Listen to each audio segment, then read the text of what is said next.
From a Moroccan chant to a 70s French sing-along, a Club Med theme tune to a European dance floor filler, Agadoo evolves over time like a living organism until it's ready for the 80s makeover, which is the reason we're here, of course. Black Lace's 1984 rendition takes the catchy African foot tapper to new heights. Added hairspray and highlights, with rawly stained fingers clasped around Boddington's dregs. Last year was the 40th anniversary of the Summer of Agadoo, a song that some say is the worst in the world, a symbol of the decade's vulgarity. Others are fondly transported back to the summer of '84. Some are so addicted to its benefits that they've dedicated their lives to inflating their involvement with long-winded tales of association, topped with lashings of stolen valour. All for that sweet pineapple juice, best before January '85, but still consumed in the deepest, darkest shitholes of Britain, where tired entertainment managers trade shekels for self-respect. So we move from the 70s into the decade of greed. We see a boom in popular culture and a thirst for big and bold. Northern Club agent John Wagstaff has been working with two members of 70s Eurovision entrants Black Lace, even deciding to use the name to help bookings. His secret weapon, a faceless novelty album, released in 1981 by punk label Stiff Records, under the name The Snowmen, and featuring a curation of world party tracks, translated into English where necessary. John tells a story of him finding foreign songs in far-flung places, a globe-trotting Svengali, as it looks better than just picking tracks from someone else's album. At this point, they've already recorded the Birdie song and Superman, the latter gaining them a top 10 hit.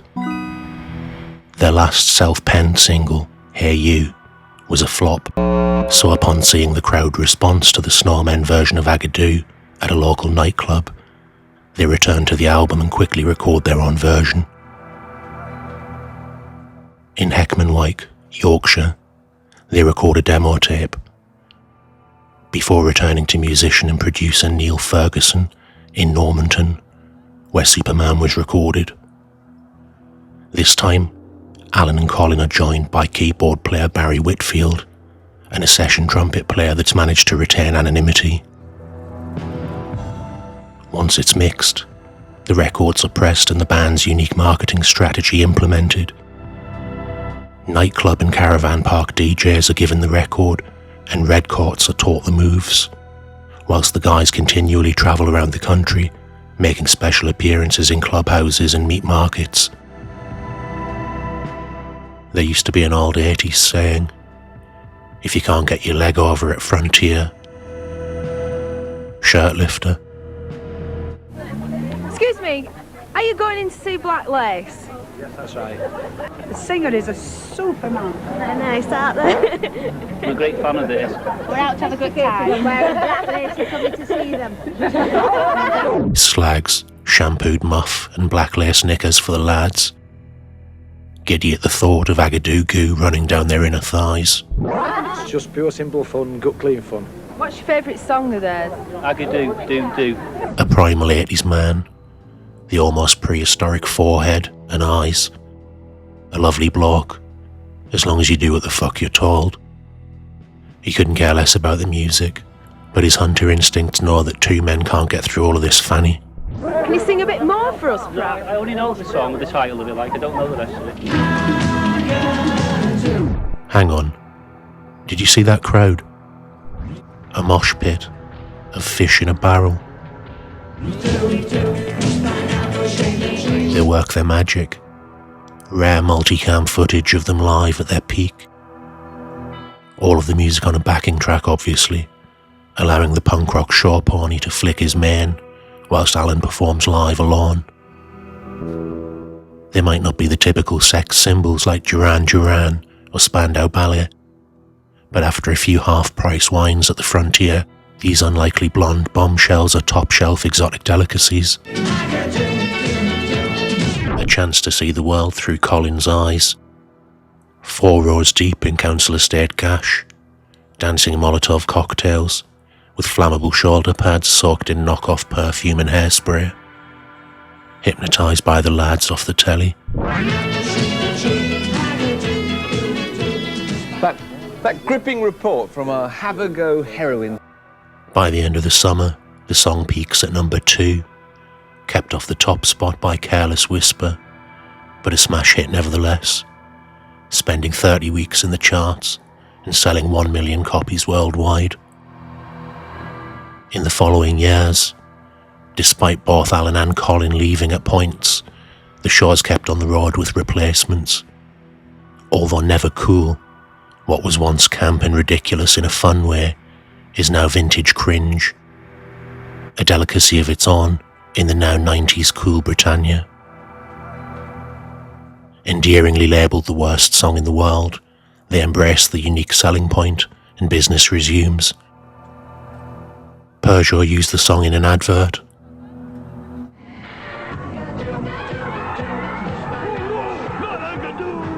And here we see the song's effective use as a sonic weapon to stop the tribesmen from killing the white devils. Caucasian sorcery. Agadoo. She was one half of Timmy Mallet's Bond ballerina, the one that didn't rock the Gaz bar. That was scary. Yeah, and the follow-up single was even worse. Now hang on. The follow-up single was Do the Conga, the jewel in their crown, their only hit not to be taken straight from the Snowmen album. But anyway, even the original recording with a swanky new 90s mix could only score them a number 64, but does give the now Rob Hopcraft fronted version of the band a much needed boost, playing 20 shows in 24 hours for charity on August the 15th, now known as Agadoo Day. As we head into the new millennium, Black Lace has become a sad tale. Colin has his Costa del Sol retirement version of the act abroad, whilst late 80s replacement Dean Michaels, a man with involvement for only a couple of years after the act's peak, now has his own version, backed by John Wagstaff, who just wants his cut. Dean releases a few budget versions of the song over the years, including the Agadoo Mambo, but most notably Agadoo the Crisp mix from the Walker's Crisp ad with Gary Lineker. Having recently had an independent film made about his life, he's now back on the podcast circuit, desperately spreading manure over his limp pineapple patch. Probably even his strongest fertiliser yet. Black Lace is who you're chiefly associated with. Yeah. Tell us about the history and your involvement and when that started with Black Lace. It was a big part of my life, really, was Black Lace, because I was involved with them from the 70s, really. And so it begins.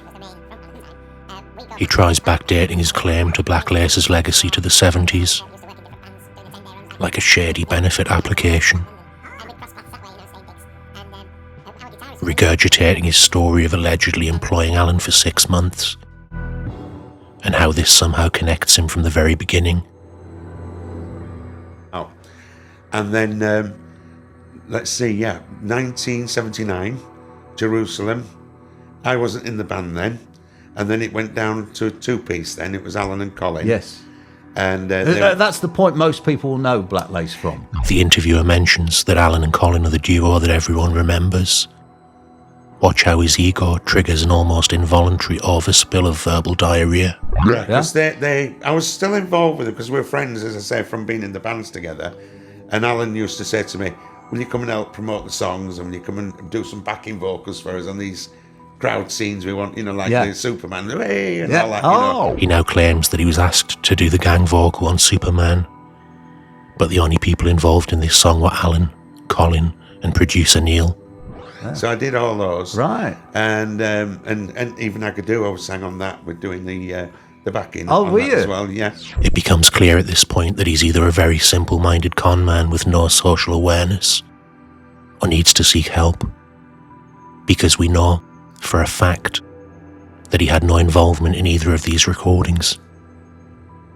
It's fascinating to see how Agadoo's legacy has created such an unusual character in Dean, even managing to make the likes of David Van Day look credible. You were pushing pineapples a long time ago. Right. And then the very first Top of the Pops, we went to do, as he asked me to play the drums. So I went down to do Top of the Pops with them, play the drums behind them. We can see here that they appeared on Top of the Pops 8 times, with all of the footage traceable. He goes on to narrow it down for us. Then, after Top of the Pops, then they did Superman, Agadoo. So he's claiming to have played drums on Eurovision entry Mary Ann before the guys became a duo, but it only appeared twice, and the second time they used a shorter clip of the first performance. And that's clearly Big Terry on the kit. And then Colin left then in 85, and I joined. Alan phoned me up for the story. When Dean announces a funny story, you can be sure of 2 things. It won't be funny, or a true story. So I'm fast-forwarding us straight to the bowel of the piece. And then, obviously, the hits I had to, which I knew anyway, because I was out promoting them all. Yeah, of course. And showing everybody the dances around all the holiday camps. So Alan would be at one holiday camp, Colin would be somewhere else, I'd be at another one. Oh, I see. And we were going round like for the whole 6 months.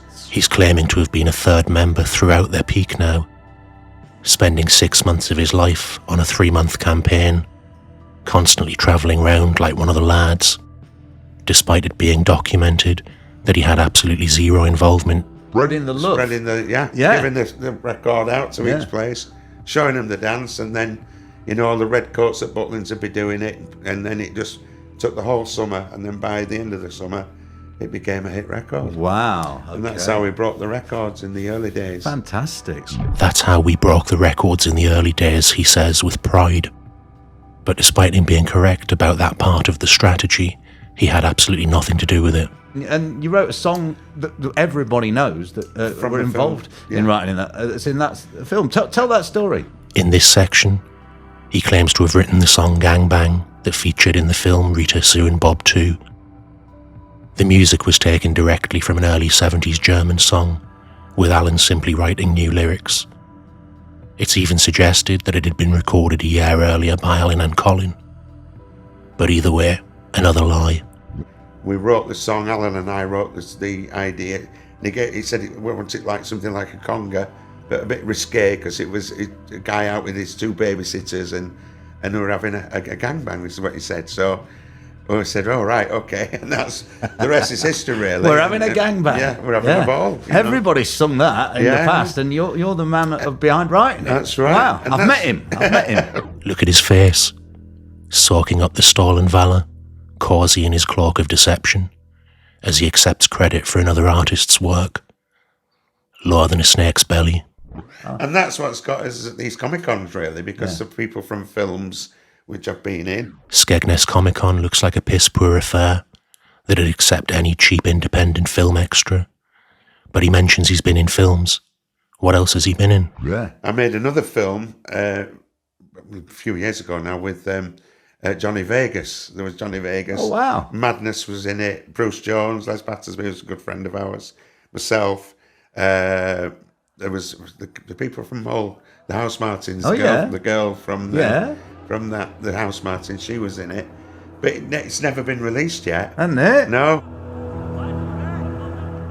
In conclusion, some things in life are so throwaway, so insignificant, that they were never meant to be analysed. It's within these subjects that the greyest of areas can form and germs can multiply. I'm pleased that with the help of friend, author and journalist Tony D, the recording's legacy's been disinfected and honoured for the stone-cold shit-pop classic that it is. Alan played the guitars, sang the vocals and low backing vocals. Colin played the bass and sang the high harmonies. Barry Whitfield played all the keyboards and a trumpet player in the middle section. Only the drums were programmed. None of your cheap 80s electro backing tracks here. So is it the worst song in the world? You decide. But I'm already looking forward to our Agadoo Day 2026 live stream with special guests. Peace and love.